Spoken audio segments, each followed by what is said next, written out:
నిజంగా చెప్తున్నా, మీరు చాలా సింపుల్ మనిషి. నిజంగా మీరు ఇంకా పైకి రావాలి మనస్ఫూర్తి కోరుకుంటున్నా. మూవీ గురించి ఏం చెప్పినా తక్కువే బ్రో. ఒక మేడం అయితే పొలిటికల్గా సెట్ అవుతుందేమో అనుకున్నా, కానీ దాంట్లో సెట్ కాలే. మూవీలలోకి వచ్చేసారు. ఏం ముందు తెలుసా మేడం, బాబా పోలీస్ కాదు ఆర్మీ కూడా సరిపోదు మేడంకి అయితే. కానీ మూవీలో తీసుకున్నారంటే ఎంత మైండ్ బ్లోయింగ్ ఉంది తెలుసా. ఆర్మీకి అవుతుంది, ఆర్మీకి సెట్ అయిపోతా బ్రో మేడము. ఆర్మీలో ఒక్కొక్కరికి మామూలుగా ఉండదు. ఎట్లా నాకే ఉచ్చాలు పడిపోయినాయి, కాయలు మొత్తం గలగలగా అనిపించిన అట్లుంది మూవీ. ఎంట్రీ సీన్ మామూలుగా అనిపించింది అనుకుంటురా.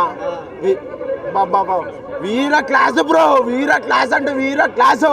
1000 కోట్లు కాదు 2000 కోట్లు అని వచ్చేదంత ఉంది మేడం. పుష్ప రికార్డులు, పుష్ప వేరే బ్రో. అదంతా ఎర్రచందనానికి దీనికి కలపొద్దు. అది ఏంటంటే పోలీసు. పబ్లిక్ చూడాల్సింది ఇట్లాంటి మూవీలే. ఎర్రచందనాలు కావు కానీ పబ్లిక్ చూడాల్సింది ఇట్లాంటి మూవీలే. యాక్షన్కి రియాక్షన్ అయితే మస్తు ఉంది. ఇక్కడ వచ్చేసారు, వాచ్ చేసేసారు. సినిమాకి తగ్గేదే లేదు అన్నట్టుందాడ లోపల. అంతే అట్లుంది కట్టు. ఒక రైట్ లెఫ్ట్ స్ట్రైట్ ఫైటింగ్. ఒక్కొక్కడు ఏంది బ్రో, గాలి ఎగిరిపోతుండే ఒక్కొక్కడు. హీరోకు